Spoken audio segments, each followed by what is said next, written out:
సిటీలో ట్రాఫిక్ ను తగ్గించేందుకు ప్రభుత్వం తీసుకువస్తున్న కొత్త ఫ్లైఓవర్లు అండర్ పాస్ల నిర్మాణం లేట్ అవుతోంది. వాహనదారులకు ఇబ్బందులు లేకుండా 7,000 కోట్లతో ప్రాజెక్టులు బల్దియా అధికారుల నిర్లక్ష్యంతో ఆన్ గ్రౌండ్ అవ్వడం లేదు. టౌన్ ప్లానింగ్, ఇంజనీరింగ్, జోనల్ స్థాయి అధికారుల మధ్య సమన్వయ లోపంతో పనులు లేట్ అవుతున్నట్లుగా తెలుస్తోంది.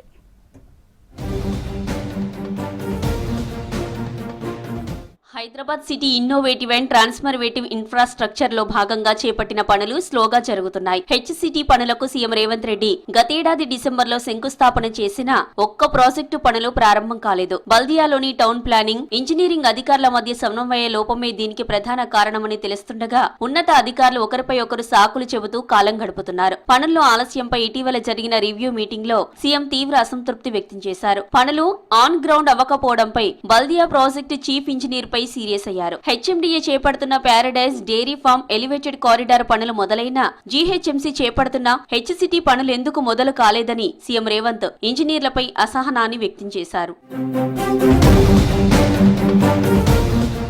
హెచ్సిటీలో భాగంగా మొత్తం 5 ప్యాకేజీల కింద 23 ప్రాజెక్టులను చేపట్టేందుకు ప్రభుత్వం 7,038 కోట్ల ఫండ్స్ కు అనుమతులిచ్చింది. అయినా పనులు ముందుకు సాగడం లేదు. ఇందులో ఫ్లైఓవర్లు, అండర్ పాస్లు, ఆర్ఓబీలను నిర్మించాల్సి ఉంది. అలాగే 13 చోట్ల రోడ్ల విస్తరణ పనులు చేపట్టాల్సి ఉంది. ప్రాజెక్టు విభాగానికి సంబంధించిన చీఫ్ ఇంజనీర్ పట్టించుకోకపోవడంతోనే పనులు ముందుకు సాగడం లేదని ఆరోపణలు వినిపిస్తున్నాయి.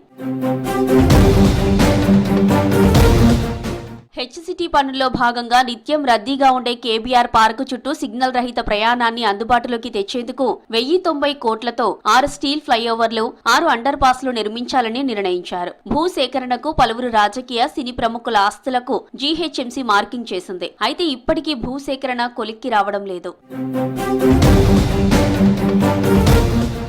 కొన్ని ఆస్తులకు సంబంధించి పలువురు కోర్టును ఆశ్రయించడంతో ముందుగా కోర్టు పరిధిలో లేని ఆస్తుల నుంచి భూసేకరణ చేయాలని బల్దియా కమిషనర్ ఆర్వి కర్ణన్ అధికారులను ఆదేశించారు. అయినా పనులను మాత్రం మొదలుపెట్టలేదు. అలాగే Rethibowli, Nanal Nagar flyover, AOC centre alternate రోడ్లు, కాజాగూడ జంక్షన్, ట్రిపుల్ ఐటీ ఫ్లైఓవర్లు, ఎన్ఎఫ్సిఎల్ నుంచి వెంగళరావు పార్క్ ఫ్లైఓవర్, విరించి నుంచి కేబీఆర్ పార్క్ వరకు road widening, Rasoolpura flyover, Habsiguda నుంచి నాగోల్ ఫ్లైఓవర్ పనులు హెచ్సిటీలో చేపట్టాల్సి ఉంది.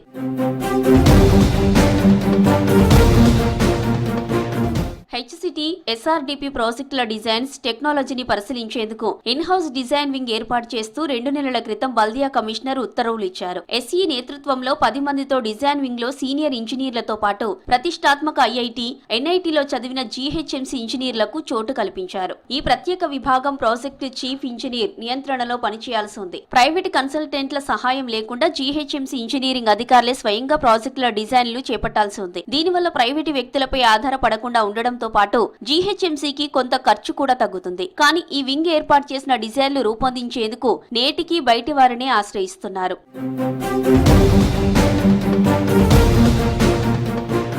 ఇక పెరుగుతున్న వాహనాల రద్దీతో అధికమవుతున్న ట్రాఫిక్ ను కంట్రోల్ చేయడానికి 1,000 కోట్లు ఖర్చు పెట్టి ఫ్లైఓవర్లు నిర్మించడానికి ప్రభుత్వం సిద్ధంగా ఉన్నా అధికారుల నిర్లక్ష్యంతో ఎక్కడి పనులు అక్కడే ఆగిపోతున్నాయనే విమర్శలు ఉన్నాయి.